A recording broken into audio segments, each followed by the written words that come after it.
Welcome to a hard refresh episode. This one is unique. So everyone tuning in today, guys, we have Tony and Matt on the show with us. Guys, welcome to the show. Thanks very much. Thanks for having us. And guys, this is, so Tony and I, we serve on the Innovation and Technology Committee together. We're still trying to convince Matt, maybe one day he'll come on board. But the three of us are doing why'd I just lose the word? A session at the ISSA Show North America coming up in November. And this is the preliminary. We're using hard refresh to give insights about what is to be expected at our session. And Tony, I'm going to start with you on maybe some questions, but the initial conversations, I could talk about anything and everything, but I talk too much. So the initial conversations, the idea behind the three of us particularly coming together for this session, what was kind of going in your mind of like, hey, we need to do something that talks on this topic, and kind of the groundwork that this came to fruition from? Yeah, sure. So for those that don't know me, I'm Tony Maione, CEO of Smart Inspect. And where this came from is really,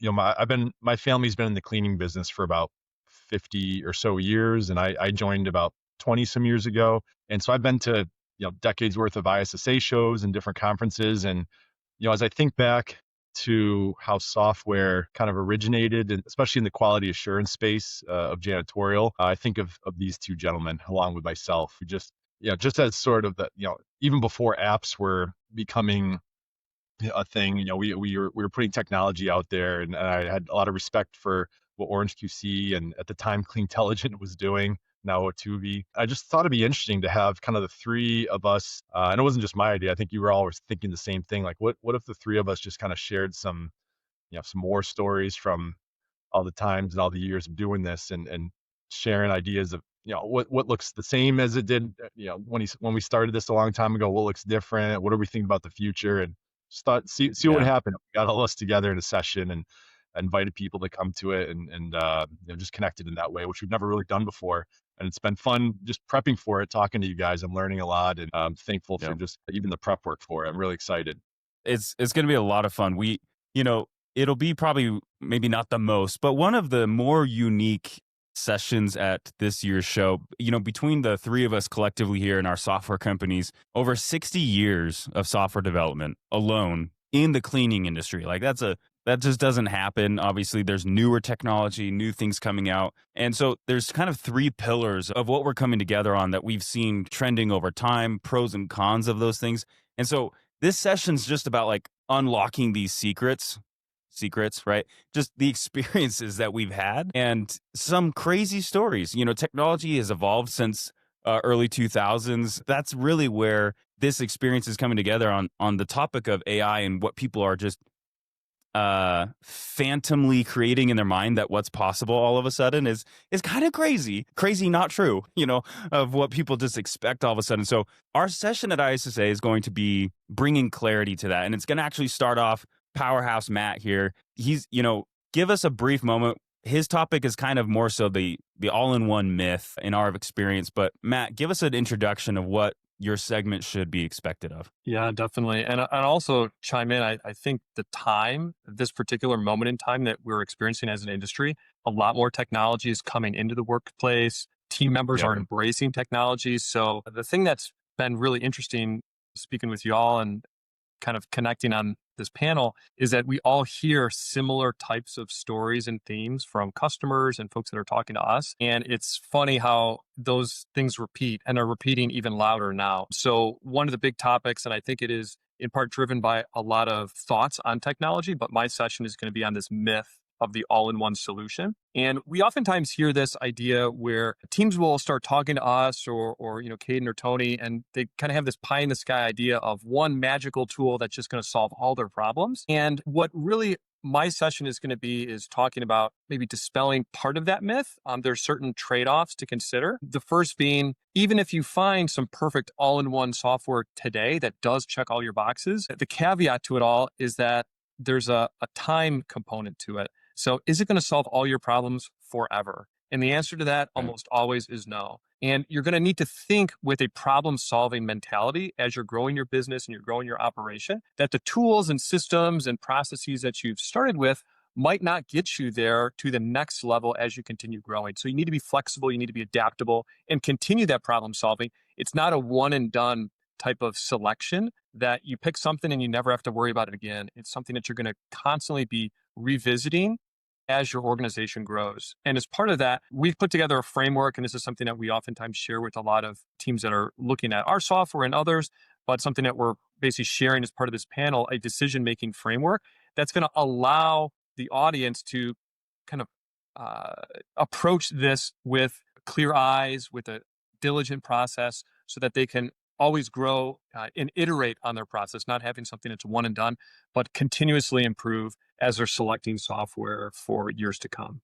So that'll be what I'll be talking about as part of my session, and also chiming in with both Caden and Tony on some of the war stories that we always hear in the day in the life. Yeah. Earlier in our episodes of Recording Hard Refresh, we had another fellow software entrepreneur, Gerald, over at BrightGo, and they're a newer tech company in the space, and kind of the same thing. We talked about like the desire for all-in-one. It makes sense why people just don't want a bunch of tools, and so it's this idea like, hey, maybe if you're operating out of 35 tools, if your tech stack's that large, can you get it down to 15 within reason? Sometimes the concept of Matt's session that he's going to talk about is sometimes people have a hollow view of, hey, I just want to reduce to reduce, and they forget, and which leads into the segment I'll be leading out on, which is process over product. And process over product, the idea behind that is just like, just don't go to create an ambiguous outcome that doesn't deliver anything, and it's for the sake of like, yeah, I would love to, like someone's told me before, I'd love to consolidate billing. I'm like, is that the biggest pain point? Like, is that all that's driving is like, I only want one invoice for these 3 apps instead of 3 separate ones, and I think I'm going to get a better price? I don't know, maybe. But the segment that I'm going to be diving into is this idea of process over product. And often in implementation, Tony, Matt, they all have war stories as well, is that when people come to software to just magically create this heaven moment of glorious just magic that, hey, I bought software, so it's just going to do stuff for me is wrong. Process comes first, and we usually take software and then we enhance a process that currently exists, or we bring automation to a process. I've often said that like you can't go from chaos to software automation because then you just automated chaos. And so we're going to be diving into that during my segment, which then leads into probably the Tony, I'm a little jealous that he got assigned. No, I'm kidding. But probably the biggest, honestly, question that's being asked right now is build versus buy. So Tony, let's go back to you. This is a huge, for all three of us, I'm sure we're hearing this and trying to sell all of our own softwares to the same audience, but this build versus buy concept that's going around now. Yeah. It's fresh in all of our minds now because of what we call it vibe coding, or using artificial intelligence to very quickly spin up different apps or even mock-up versions of them that are very functional and almost feel like the real thing. And so people within a few hours can theoretically make something that feels like they're getting very close to making their own, perfect software for whatever their very custom needs are. And there are different opinions on kind of how stable or foundational coding in that way is or is not. But it's a good moment to talk about this because, making versus buying software, it's part of like a bigger conversation. You don't realize every day you're deciding whether to make versus buy anything. Like I think I told you, Caden, that I have a flock of chickens at my house that I got during COVID. That was really the first time I had to sort of make my own food, getting eggs versus going to the store and buying them. And even in that little example, it's like, wow, this is really hard to buy a coop and then build the run and then buy the chickens and care for them. So, something that actually we don't even think about it, but like all day we're making little choices, whether we're going to just go buy something or make something. So we all kind of get that concept. Usually we err on the sides nowadays in society of buying things. So it's kind of exciting to think that, maybe especially with something as cool as software, can we really make it now? And of course, there's no right or wrong answer to it, but similar to Matt, my goal is to give kind of a framework of how to think about that. And obviously the three of us make software for others to buy. So we're coming from that angle.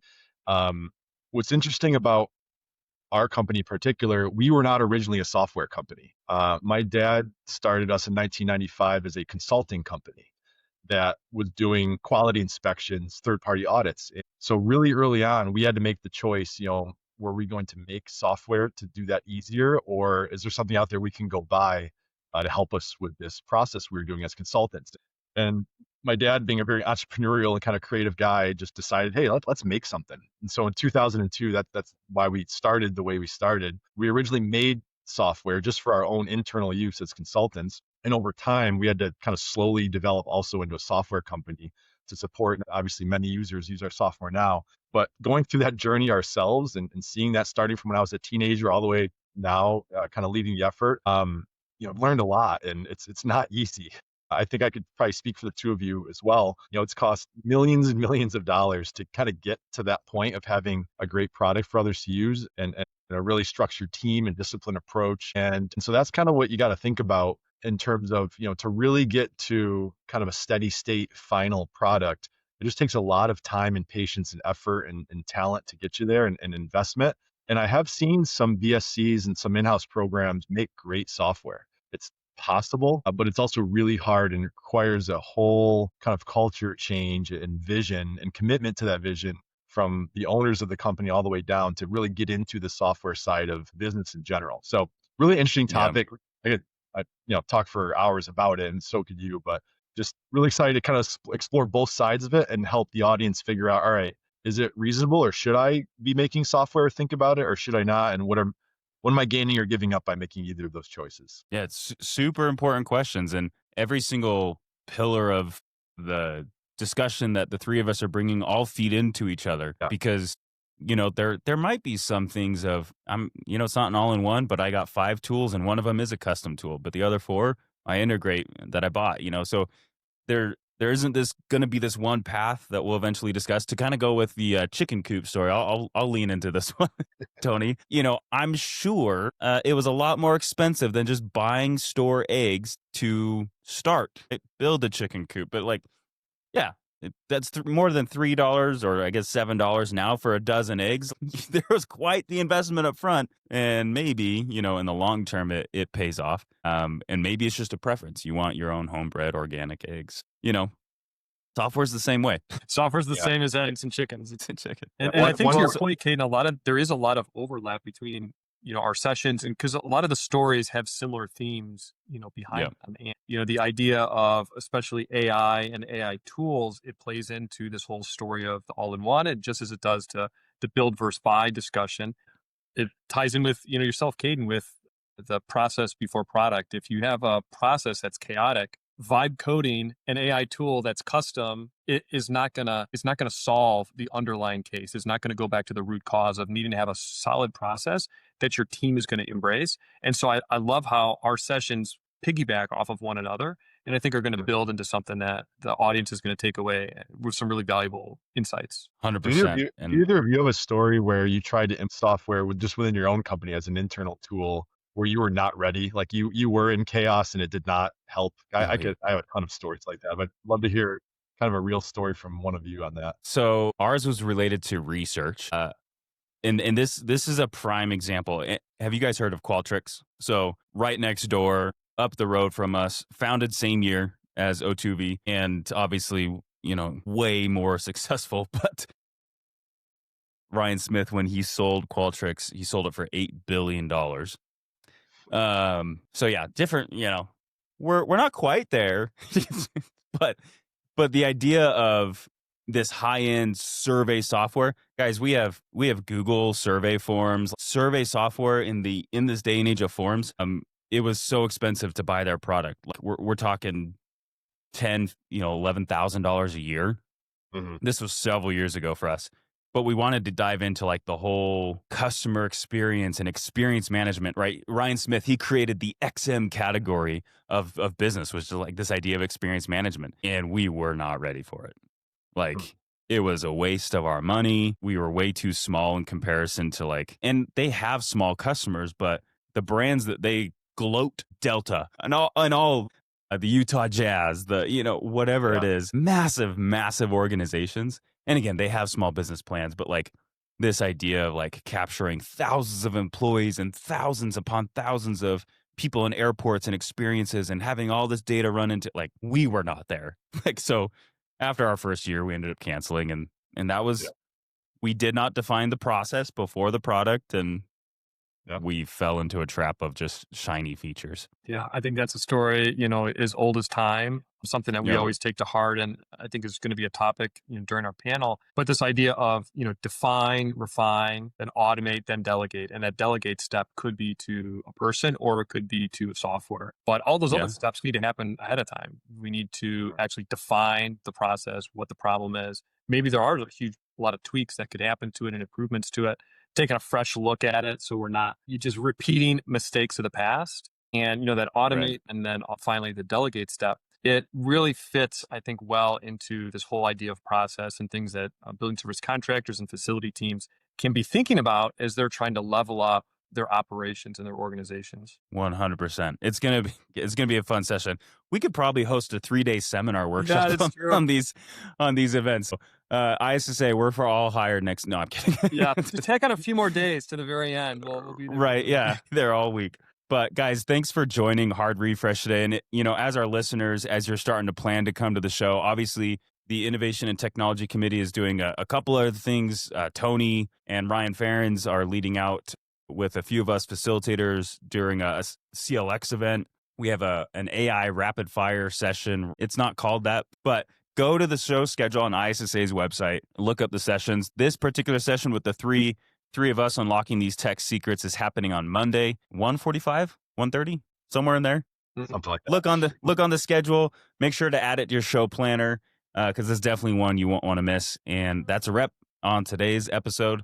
Tony, Matt, thanks for joining, and we'll see you guys all at the show. Thank you. Caden, see you there. Thank you. Bye.